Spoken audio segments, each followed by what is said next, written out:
Car burglary victims certainly not pleased that 27-year-old Robert Sanza is being released today, time served after 11 months in jail. Yes, Dan Noyes has been following this case and joins us with the story. Dan. And Dan, Robert Sanza has heard that expression, time served, several times. He has a record of car break-ins, running from police, domestic violence, and more.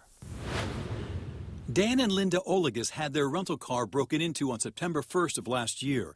They came from Indiana for a wedding and parked in this lot so they could tour Alcatraz prison. You're in a busy parking lot with thousands of people all over.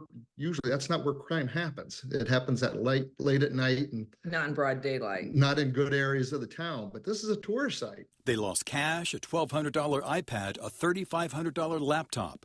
Police arrested 27-year-old Robert Sanza that same day after he broke into another rental car and an SFPD bait car. In San Francisco Superior Court, Judge Harry Jacobs approved a plea deal, 2 years in county jail for each of 3 burglary counts, but the sentences run concurrently. That means with the 11 months he's been in jail and with good time credits, Sanza is getting out today. I broke the news to the Olegases. Well, I can't say it surprises me. I mean, the people of San Francisco elect these people. They support them, and they get what they get. Yeah. I don't know what else to say. To me, that's a joke. San Francisco Public Defender Anita Naba emailed me that Sanza has completed over 300 hours of programming in custody, working toward college credits, and that social workers have helped him identify further opportunities for him to access upon his release. A probation violation was also part of this case. In April of 2022, police spotted Sanza driving a stolen SUV used in multiple car break-ins that day. The police sort of trapped him. This is a one-way street. They trapped him down there. Police had Sanza in a dead end on Union Street past Montgomery, but he sped away, took out this garage on Alta Street, sideswiped cars, and returned to the intersection where Officer Riley Bandy had just pulled up. I obtained Bandy's body camera video from that night. He just headed right straight for my car and tried to run me over, so I had to jump back into my car to avoid getting killed. Then you can see Sanza back up and drive down the sidewalk to avoid police. Hit this staircase, take out this Vespa. He made it to Columbus and Broadway, where he slammed into a cilian's car, injuring him. Sanza ran from that scene, officers finally catching him a few blocks away in Chinatown. He was in the driver's seat of our car when the car rammed our car. Okay. So he's got... Yeah, I can feel it.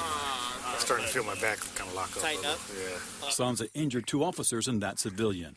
At first, prosecutors charged Sanza with several counts of assault upon a peace officer with a deadly weapon, hit and run, evading an officer with willful disregard, leaving the scene of an accident, resisting arrest, and a misdemeanor possession of burglar tools. In a plea deal, all the charges got dismissed except the single count of evading an officer. So I was really surprised to know that they really dropped, almost everything. That court proceeding also included an incident from February 2nd of last year. Police responded to the Japantown garage for a report of an auto burglary. Officers tried to detain Sanza as the suspect, but he fled, got in his car, ran over an officer's foot, and hit a parked car.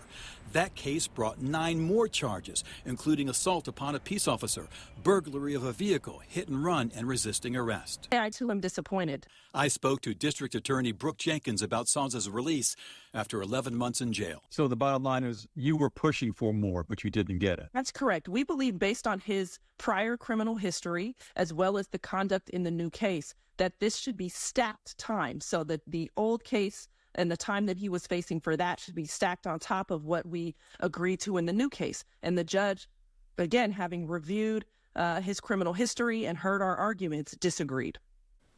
Robert Sanza was also ordered to pay $10,000 to the Olegases, $4,000 to his other victim that night. But his public defender told the court he is indigent, so he won't have to pay court fees, but is still on the hook for what he stole from those 2 victims. Dan? Wow. Okay. Dan, thank you so much.